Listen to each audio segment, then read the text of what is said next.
Rights are something that are very precious. They don't come from the government. They come in a natural way or a God-given way. They come as a right to your life and a right to your liberty.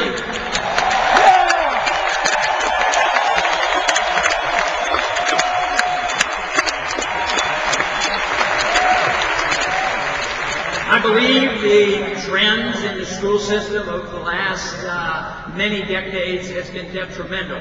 And it hasn't been one party. Even in the 50s, it started with the federal government getting involved. There is nothing in the Constitution that says the federal government should be involved in education at all.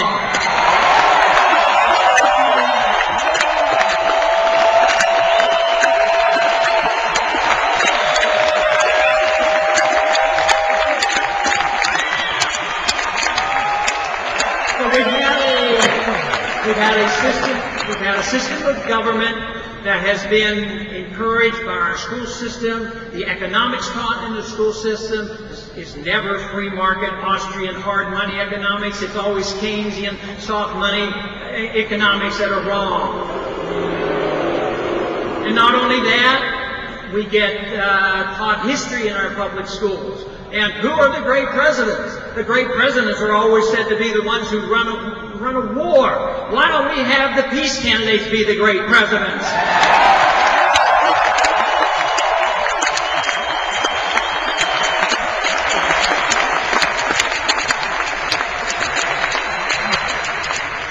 Something else has happened over the many decades, and that is our confusion on what patriotism is all about. Guess who the true early American patriots supported? They didn't support the current government that they had, and yet today they want you to believe that patriotism means that you support everything the government wants. A true patriot defends liberty and the people.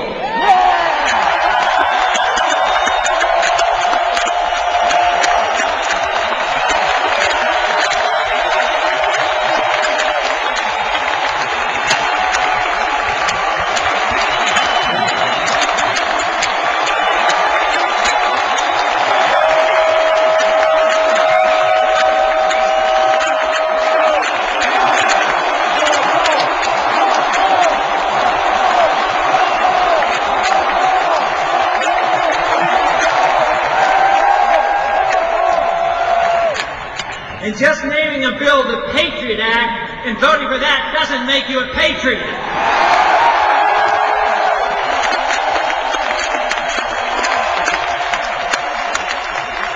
The true patriot will repeal the Patriot Act, is what they do.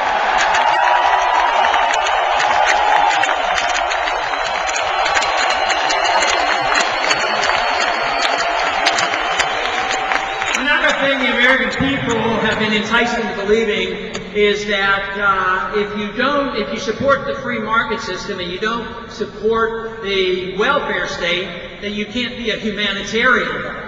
That's total nonsense. If you really care about your fellow man and you care about prosperity and you care about peace, you have to care about liberty, not socialism and welfareism and corporatism.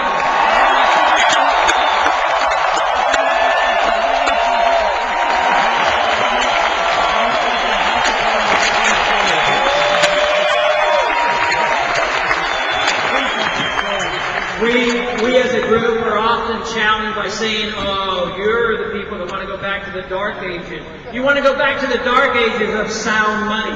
You want to go to the dark ages of minding our own business in international affairs.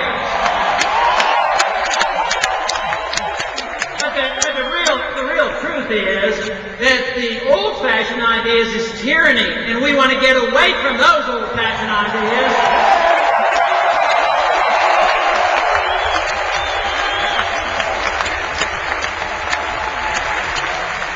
Freedom is a new idea, and it's only been tried in a short period of time, and that's when the world has become more productive and poverty has been wiped out. But what do we see now? We're drifting back in that direction, and people are moving into poverty, even in this country, because they do not understand and do not defend the principles of liberty.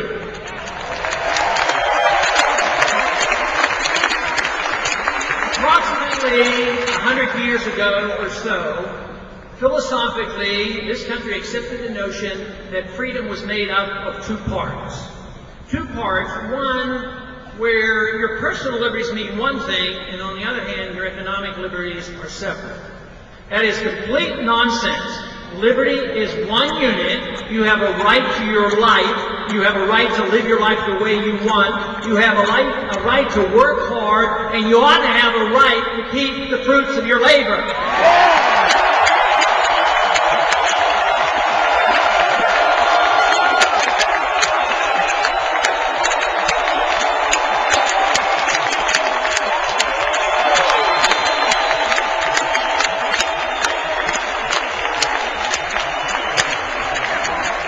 In one of the debates we were asked as a group, what do you think is the greatest moral crisis that we're facing today in this country?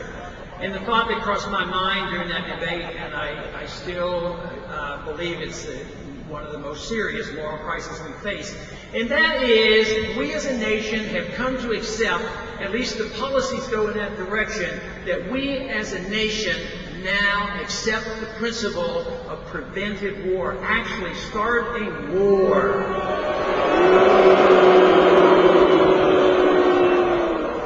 There is no moral justification from that, and there certainly is no constitutional justification to fight these many wars that we have been fighting without a declaration of war.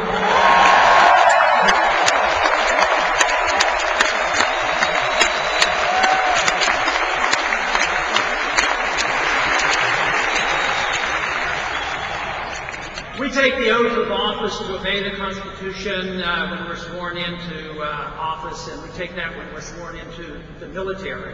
And we swear to uphold the Constitution against all enemies, foreign and domestic. Guess what? We do a pretty good job defending against foreign threats. We overdo that because we have no foreign threats. We have no threat that somebody's going to invade this country. We have a threat of terrorism, but that is a consequence of a seriously flawed foreign policy. Yeah!